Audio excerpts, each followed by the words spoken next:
Bienvenue sur le balado Connais-tu Jésus? Là où l'on prend quelques minutes chaque semaine pour considérer ce que la Bible dit de Jésus et enfin vivre, émerveillé et transformé par son amour. Je suis Benoît Guillot et je trouve personnellement un grand réconfort à découvrir ce que la Bible dit de Jésus. Et dans ce premier épisode, j'aimerais introduire une sorte de parcours dans un des livres de la Bible qui nous raconte qui est Jésus et ce qu'il a fait. Peut-être n'as-tu jamais lu la Bible. Tu sais qu'il s'agit d'un livre en quelque sorte religieux, mais sans plus. Peut-être es-tu même sceptique devant la foi chrétienne, avec une sorte d'hésitation, même une réticence à ouvrir une Bible et la lire. Ou peut-être encore, la lis-tu de temps en temps, mais ça te laisse complètement indifférent. J'aimerais te dire ceci. Si tu as des doutes concernant la foi chrétienne, ou même des doutes par rapport à la Bible, alors dis-toi ceci. La Bible a aussi été écrite pour toi. Et dans cet épisode, j'aimerais te partager pourquoi. Mais avant de commencer, j'aimerais dire quelques mots sur la Bible. Et les chrétiens croient que la Bible a été écrite sur une période d'environ 1500 ans, et tout ça basé sur des évidences historiques et aussi des indices dans les faits qu'on retrouve dans la Bible elle-même. Donc la Bible a été écrite de l'an 1450 avant Jésus-Christ jusqu'à son dernier livre qui lui a été écrit autour de l'an 90 après Jésus-Christ. C'est aussi près de 40 personnes différentes qui ont participé à l'écrire. Donc Moïse, David, Salomon, Ésaïe, Matthieu, Paul, Pierre, Jean et Luc. Et vous pouvez feuilleter une Bible pour y retrouver le nom de ces auteurs. Les chrétiens croient aussi que la Bible a été écrite sous l'inspiration du Saint-Esprit, c'est-à-dire que Dieu s'est révélé d'une façon spéciale aux personnes qui ont participé à l'écrire. C'est ce que les chrétiens croient parce que c'est ce que la Bible dit d'elle-même. Par là, on reconnaît que Dieu nous communique un message et tout ce message nous dirige vers Jésus.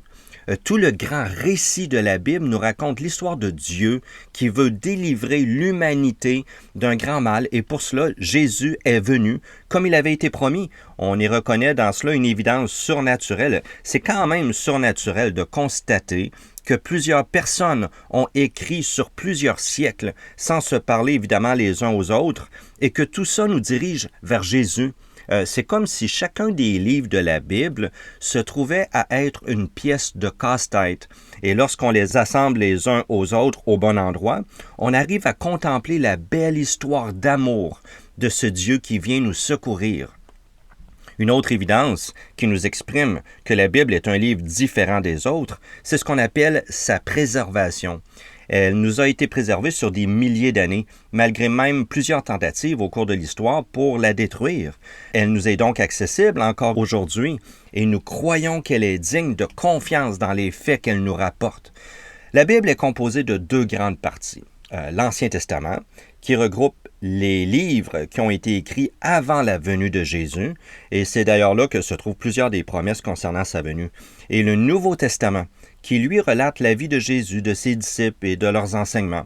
L'Ancien Testament est composé de 39 livres. Le Nouveau, lui, de 27 livres pour un grand total de 66.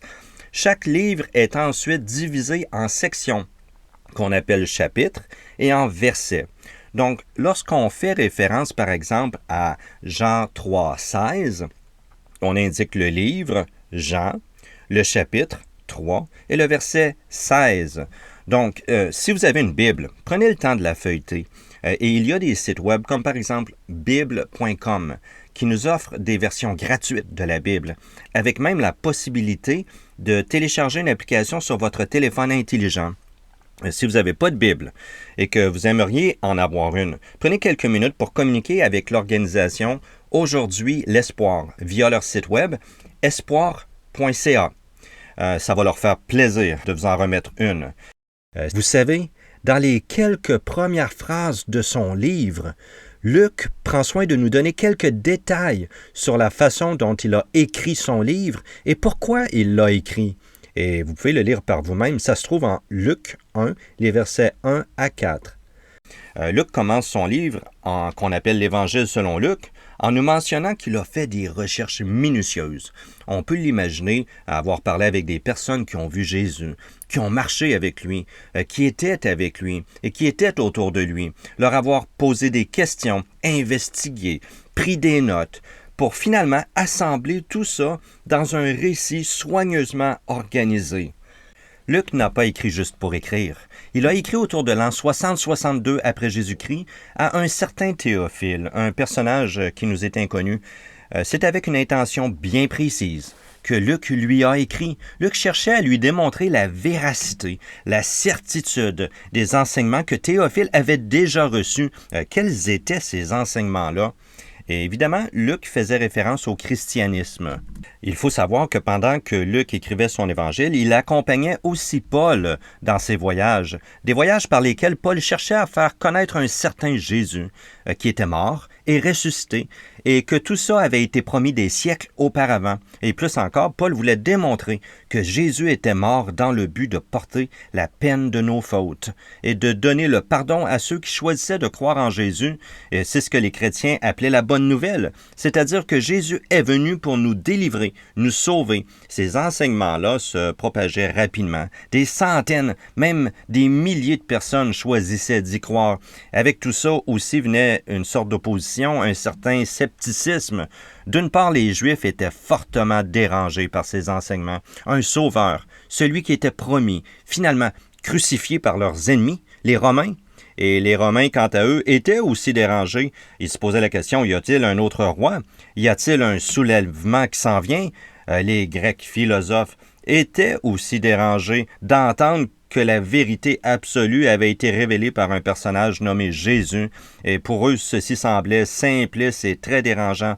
Donc Luc écrit pour fournir à Théophile la certitude que les enseignements qu'il a entendus concernant Jésus sont vrais. Il veut nous démontrer qui est Jésus, ce qu'il a fait et pourquoi il l'a fait. Et il faut savoir aussi que d'autres personnes pouvaient attester et même vérifier ce que Luc écrivait. Il y avait au moment où Luc écrivait des personnes toujours vivantes qui elles aussi avaient vu Jésus, qui l'avaient entendu. Il aurait été bien mal avisé de la part de Luc d'inventer des faits. Il était non discutable que Jésus avait bel et bien existé, qu'il avait accompli des choses extraordinaires, qu'il était mort sur une croix et qu'il était ressuscité en fournissant les preuves de sa résurrection, c'est-à-dire en se montrant ouvertement. Donc Luc dit ceci à Théophile, « J'ai fait des recherches exactes, je m'y suis appliqué avec soin et je te rapporte tout ça d'une façon bien organisée pour que tu reconnaisses par toi-même l'entière véracité des enseignements que tu as reçus. » Maintenant, il nous est possible à nous aussi de lire ce récit, et l'intention de Luc envers son ami Théophile est la même que Dieu a pour chacun de nous. Nous pouvons nous aussi lire ce récit pour reconnaître l'entière véracité des enseignements qui concernent Jésus. Le nom Jésus évoque peut-être déjà quelque chose de connu pour vous. Peut-être qu'une croix est ce qui vous vient à l'esprit. Et oui, Jésus est mort sur la croix, et Luc va nous décrire ce moment-là. Mais savons-nous pourquoi Jésus est mort?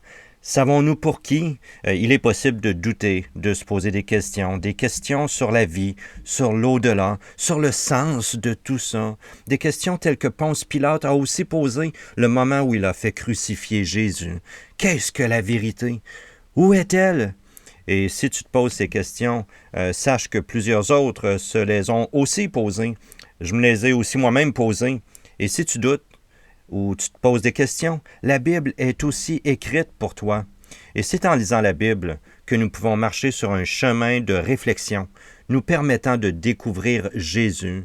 Et lui-même a dit, Jésus a dit, « Je suis le chemin, la vérité et la vie. » Prends donc quelques minutes pour ouvrir ta Bible, trouver l'Évangile selon Luc et commencer la lecture.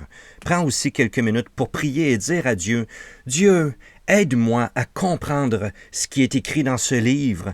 Apporte ta lumière dans mes pensées, dans mon cœur. » J'ai personnellement découvert en lisant et étudiant la Bible qu'elle nous révèle la bonne nouvelle, celle que Dieu, dans sa grande compassion pour nous, est venu. Jésus est venu pour nous délivrer, pour nous pardonner, pour nous réconcilier avec Dieu et même nous délivrer de nos doutes et répondre à nos questions.